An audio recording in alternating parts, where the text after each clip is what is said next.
You want to do the clap? Sure. Get it. Ooh, high-pitched. Yeah. Well, guys, welcome to House Parties. We're the student ministry at Christ Community. You guys probably all know that. We might have some new people, though, because last week we had Mission Camp, which was super fun. I'm sure you had a great time. Yeah. We're recording this before Mission Camp, by the way, so Gonna he have has a no great idea. Chad, for all we know, I'm could end hopeful. up in the hospital. You could have your legs broken. That could be a great time. That'd be really prophetic if it Maybe happened, not. though. I don't know. I don't Let's know. not Like, do you know that. what? You should break your legs now so that I could, like, put a commercial on TV or on Instagram saying I could predict the future and then make a lot of money just predicting random things that would happen to people. Like, you could be my my case study, right? My testimonial. Like you could use the wonder of television to be a prophet. Exactly. I think somebody's already done that. I know. Yeah. He lives in a really big house. Anyways, guys, we are excited you are here. Like, our heart, our hope is creating spaces for you guys to belong, to have community, to build relationships, and grow a little bit in your faith. So tonight, obviously, I got my friend with me, Chad. A lot of you guys know Chad. Say hi, Chad. Hi, Chad. Ha, good. Yeah, also say hi to them. Hi, everybody. And we got some fun stuff for you guys tonight. You guys get to be in groups and just do community in life. It's going to be awesome. But before we get to what we want to do tonight, we've got some slices. So, Chad, what do you got? I got a 16-year-old guy named Shane Jones who lives in Rhode Island. Okay. And he's kind of a little bit of an introvert. You know, he's got all kinds of stuff in this shed in the back of his house that he collects, bottles and coins and just stuff he finds that, you know, it might be considered junk by some people, but he's looking for the treasure that's hiding in it. So he goes to garage sales and buys stuff, and he does like beach combing with the metal detectors and stuff like that. Oh, he's one of those guys. Yeah, and he's looking for the treasure. And Good for him. So Good for him. So he was at home during COVID, so he's surfing the internet, and he finds out that you can buy abandoned storage units. Oh yeah, there's some good money in that. Like whatever's in there is yours, but you don't know what you're getting until you open it up. What if you bought it and it was a bunch of teeth necklaces? Yeah. So anyway, Throwback. so he buys this storage unit for $100, thinking it's another treasure hunt, and he goes there and he looks in it, and what he finds is there's some mail, there's a bunch of personal papers. There's family pictures, there's clothes, there are stuffed animals, and he realizes like this is different from the other stuff that he's done, because he's used to like buying stuff at garage sales where people are wanting to get rid of it, or people are giving stuff away, or he's finding it, and he realizes that this is stuff that was taken from somebody because they couldn't pay. And he's like, this is different. Okay. And he's like, this is bad. Like, he saw this personal stuff that somebody lost because they couldn't pay for their storage unit. And so he decides to try to find the person. And he couldn't find the person, but he found this guy's mom, who was in a nursing home, and said, hey, I've got your son's stuff. Do you want it? And so she took, the stuff from it that she wanted, the stuff that had sentimental value and everything, and she was so happy about that. So he decided to do it again. And he bought the storage unit, and it had like stuffed animals and stuff in it. And it turns out lots of family heirlooms. It had like the family Bible and family pictures and all that kind of stuff. So he tracks down this person's brother, and he's like, "Yeah, great. You want some money for it?" He's like, "No, I'm happy just tracking you down and getting your stuff back for you." He went and bought a third one. And it turns out this one, this went to a woman who her life kind of fell apart after she lost her baby child. And it had some stuff in it that was like the only tangible connection she had to the child that she lost. So he said he's planning on keeping doing this. It's just out of his own pocket, $50 to $100 at a time, of just reuniting people with their stuff. And it's kind of become a mission for him. That's really cool, man. Yeah. Makes me wonder about my life choices and what I'm doing with my time and money. There's still hope for you, Nate. We should all go buy storage units. Hopefully, though, we'd find something worth a lot of money in it. Like, I've seen people do this, and they find, like, these like 1940s cars that are worth like $300,000, and they bought the unit for like $150. Yeah, there's like TV shows about that, I think. Oh man, I gotta do it. All right, well, you've got the heartfelt one. I'm gonna come in with some fire. All right. So as you guys know, the Olympics are on right now, and I don't know if you guys like to watch the Olympics. I'm sure you maybe do. A little bit. A little bit. Everybody likes it a little bit, right? When you got the fun ones like track or some stuff like that. By the way, the Olympics have some really weird sports now. Like, true story. But anyways, so the reason I bring this up is because I was doing a little research just on sports and athletics and all this kind of stuff, and there was an article that I read that really kind of made me angry. So I don't know if you guys know what beach handball is. It's basically handball on the beach, which sounds terrible because handball on the normal ground is hard enough. But there was a women's team in Norway, so it was their national team, that got fined by the Norwegian Beach Handball Association, whatever they are, because of their inappropriate uniforms for the competition they were going to, for like the nationals or regionals or whatever it was. Like too skimpy? No, here's the thing. They got fined because they wanted to cover up too much skin. Right? In the regulations, it says you have to wear a bikini, and all these women are like, we don't want to wear bikinis. Like, we want to wear actual clothes. And so they got punished for wearing too much clothes. Like, I was like outraged. I'm like, what on earth? Like, who has a rule that says girls have to wear that when they play beach volleyball? Like, the dudes get to wear shorts and tank tops. Like, what's going on there? That's kind of a funny thing is they don't have this rule for the guys. No. I mean, it's no. like, it's not But like, here's it's not like everybody's got to wear. Here's what's cool. Here's what's cool though. Like Pink, she's a musical artist. She stepped in and is like, "Hey, this is ridiculous. This is stupid. I'm gonna pay for everybody's fines." Like, that is wild. So moral of the story from me: 1, Norway Handball Association, get it together, man. I got 4 daughters. You don't need to tell them what they can and can't wear. All right, and ladies, for you, don't let anybody tell you what you have to wear. If you want to cover up, by golly, you cover up. All right, off my soapbox, right? You had the heartfelt one. I came with a little bit of fire Yours today. is pretty good. Yeah. You'd think that would be obvious. I know, like in today's day and age, it's like, really? I don't get it. Anyways, that's going to do it for Slices. Couple quick announcements, and by couple, I just mean one. Next week, there are no house parties. Womp womp. But instead, we're actually going to be having a barbecue over at Pheasant Run Park, 6 o'clock to 8 o'clock. So we'll have good burgers, we'll have good hot dogs, we'll have 9 Square in the air, all kinds of other fun stuff for you. It's going to be great. So we want to encourage you, come, bring some friends, because our hope is that maybe as you bring friends, they get connected to us, maybe they can get connected to a house party, and then really develop community. Like, that's our heart. Like, we want people connected. So be there, or be rhombus. Yeah. All right, having said that, we kicked this off a couple weeks ago, obviously, with Mission Camp. We didn't get to do it last week, but we are taking 6 weeks to walk through the book of Galatians together. And so if you have your Bibles, go ahead and pull that out. You guys are going to need it. If you don't have a Bible, but you have a phone that is smart, go ahead and head to your app store, download the YouVersion Bible app, and follow along with us, because when you guys break out into your groups, you're actually going to need those. And so last time we were together, we covered Galatians 1, and really, I love this particular letter that Paul writes because much like my slice, it's a little bit fiery, right? Paul just kind of comes out and lays it out there for people on what it means to follow Jesus, of where our heart needs to be, of really these fundamental things that have to be true about the way we see God and our relationship with him, and the way we see ourselves, and like these responsibilities we have. And, to really get to that place where Paul can say some of that, like we saw this in Galatians 1, and we see it even here in a little bit in Galatians 2, Paul kind of has to lay his credentials on the table and go and like, all right, listen up, here's who I am, right? Here's where I've been, here's what God has done in my life, here's this whole journey I've been on. I know what I'm talking about, right? Like, I've lived this out, I've got a little bit of credibility, and he's trying to establish this specifically because some of the things that he says in the last 4 chapters are so harsh, and they're so hard to accept. And so we're going to walk through chapter 2. We're just really going to pull out some of the things that we see that intrigue us, that we think might be things worth talking about for you guys. And then when you break out into your groups, you guys are going to get a chance to walk through verse by verse and just say, okay, what do we see here? What's confusing? What's inspiring? What's hopeful? What do we not like? So let's kick it off, Chad. What do you see? The first thing that jumps out for me is it's a simple thing, but I don't want to overlook it. He's talking about how he went back to Jerusalem to meet with the church leaders, and he says, I went there because God revealed to me that I should go. And, it's a simple idea, but, I long for things to be that simple sometimes. And if, when we do have something that's that simple, we should do it.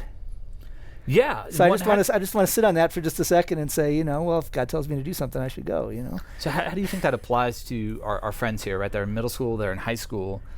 Like, if God is speaking to them, calling them to do something, like, how should they respond? Like, and what some should be of their it, heart? They're learning how to hear God's voice in things, So, that's kind of a journey to get to that point. But when they know, I'll just say when you should do something, then do it. And it might be, God told me to do this, or it might just be a matter of knowing what's right and what's wrong. Yeah. Sometimes that's clear cut.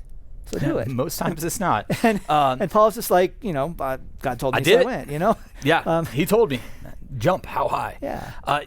When I think about this kind of first section here, and typically, in the Bible, things are kind of broken up into little sections, but verses 1 to 10, I love, and you guys get a chance to read it, so I'm not going to read it for you, but Paul spends some time kind of talking about what it was like to be a leader in the early church, specifically when he felt this call God gave him to go and to be an evangelist, right, to go around and to plant churches. So little backstory here, right? Most of the Christians at this time, at least in the early church, before Paul did some of his stuff with spreading the gospel everywhere, they were mostly Jewish people, right? So they'd grown up in Judaism. They knew all the rules. They knew all the rituals. They knew all the things they were supposed to do and when, right? For them, this thing that they engaged in, it wasn't necessarily about like a relationship with God. It was much more a religion, where they tried to follow God, right? And there's actually a pretty big distinction between those two things. Like a relationship, that's what you and I have here. But like a religion is like, well, if I just do X, Y, and Z, then he's going to love me, right? Like it's this totally works-based system. And we actually talked about that when we went through the letter that James wrote to the church. But Paul, like when he was planting this church, or when he was beginning his ministry, there were so many people who were Jewish Christians who had not yet let go of that like religious kind of hold of like, this is what we need to do. And they kept like sending these spies into the church or into these different communities that Paul was a part of. Not only to spy on what he was doing, but to try to like introduce these other things, going like, no, like if you want God to love you, you've got to do this. You've got to practice the Sabbath this way. You can't eat these certain types of food, right? Like this whole thing. And Paul here is going like, guys, like that's not it. Like this thing, it's not a religion. It's not these rules and these regulations. Like this is a life-giving relationship. In fact, like there's only a few things that Paul said that they needed to do, right? Few things that from this like Jewish religion they were going to hold on to, and it was like caring for the poor. They had like a million rules, and when 663. Okay, but when they got together and because they had this meeting at this time where they said, well, what rules are we actually going to insist on for these people that aren't Jewish, and they came up with 3. Yep. So we went from 600 some down to, well, these 3 things are essential. Acts 15, if you want to look that up, it's but like here, it's a different place. But here it's just like, hey, the only thing they said we need to keep doing is helping the poor. Yeah. And Paul's like, I've always wanted to do that. And like, so here's why I bring this up for you guys.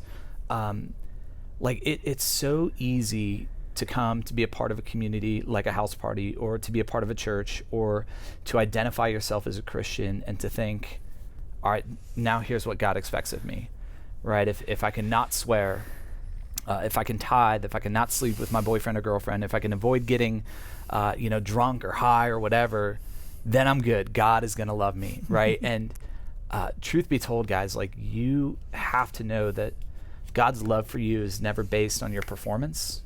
God's care for you, his compassion for you, it's never based on how well you live up to these expectations that you think he has for you, right? Like, this thing he has invited you into, it's not religion, it's not this works-based thing. Like, it is a relationship, right? And think about your relationship with your parents. Like, if you've got a great relationship, that's amazing, that's awesome, right? Like, think about that.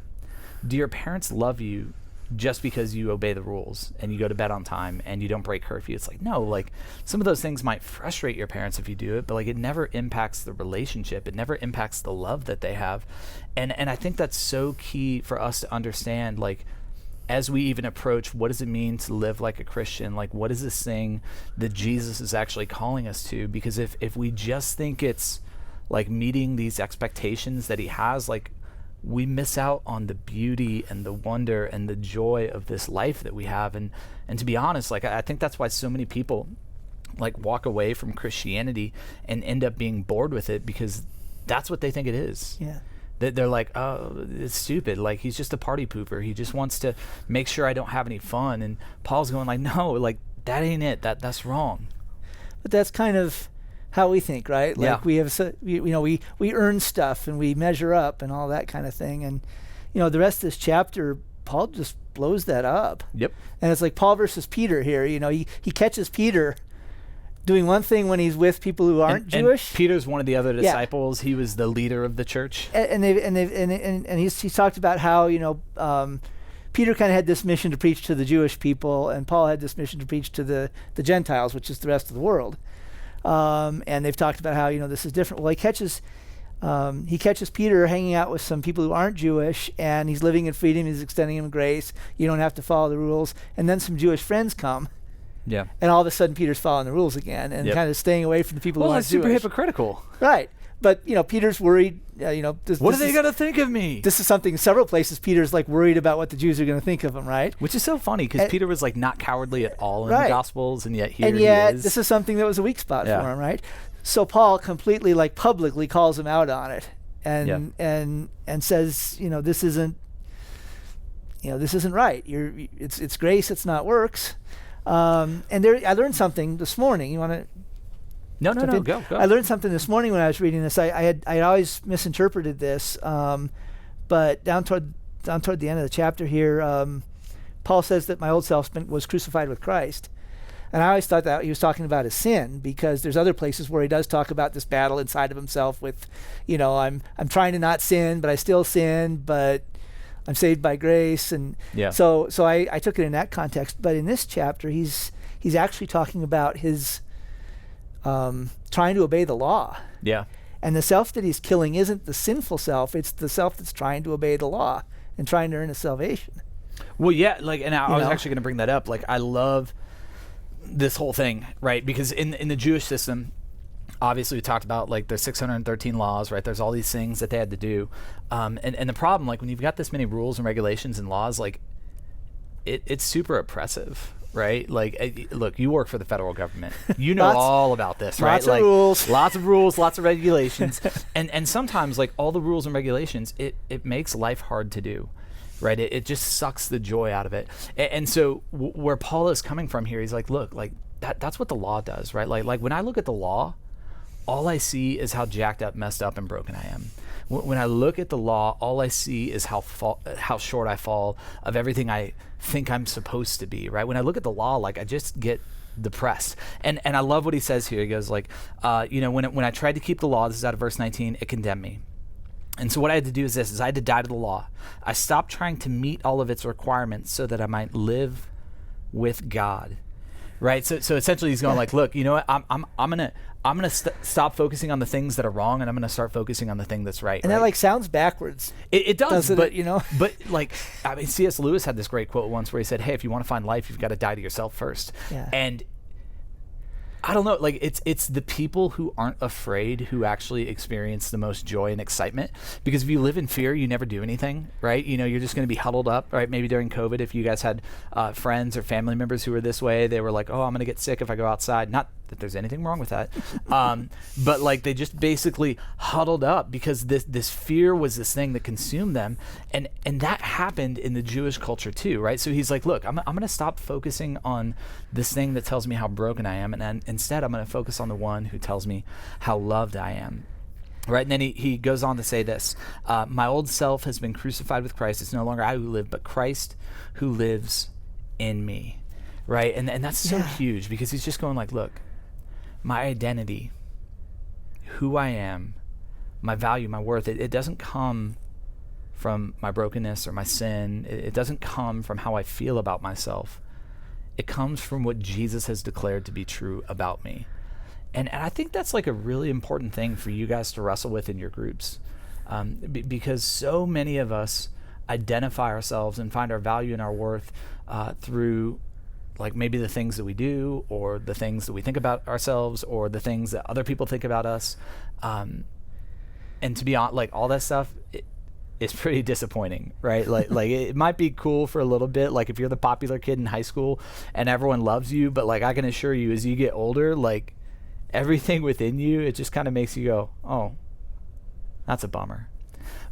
But then when we start to remember that the God of the universe who made all things, that he wants us, that he knows us, that he loves us, it's like, oh my gosh, like that changes everything.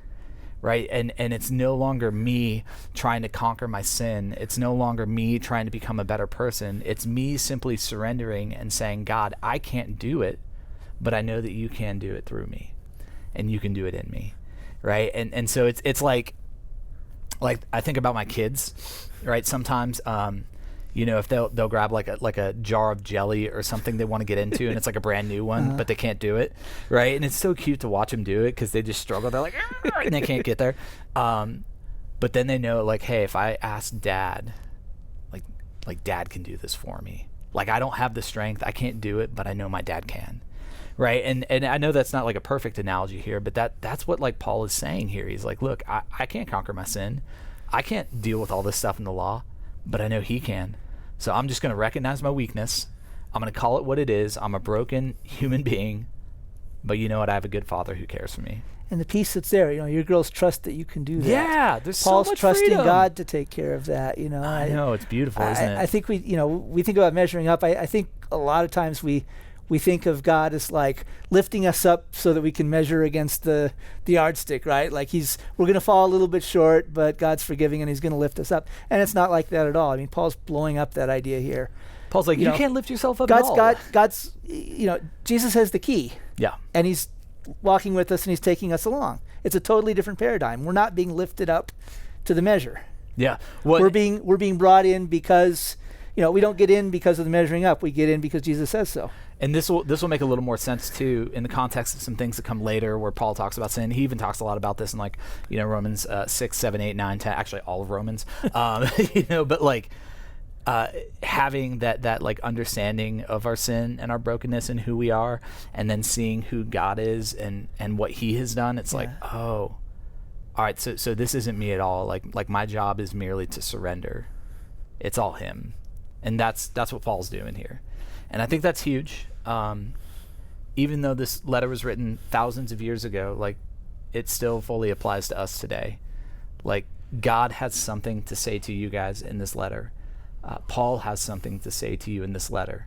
He's got stuff to say to me, to Chad, to the leaders. And so we want to give you guys some space and some time to be able to figure out what that is.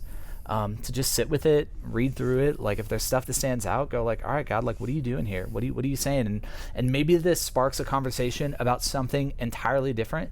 That's totally okay too. Like our heart is not to dictate what you talk about and how you talk about. We just really want to begin the conversation so that you guys can go where your hearts need to go. So, you got anything else? Yeah. Christ lives in me. What does that mean? Well, I'm sure they're going to talk about that, right? Awesome, guys. Well, hey, House Party leaders, we're going to hand it off to you guys. Hope you guys have a great discussion. And don't forget, next week, no house parties. We are going to be doing the barbecue. Over at Pheasant Run Park, 6 to 8. See you guys there.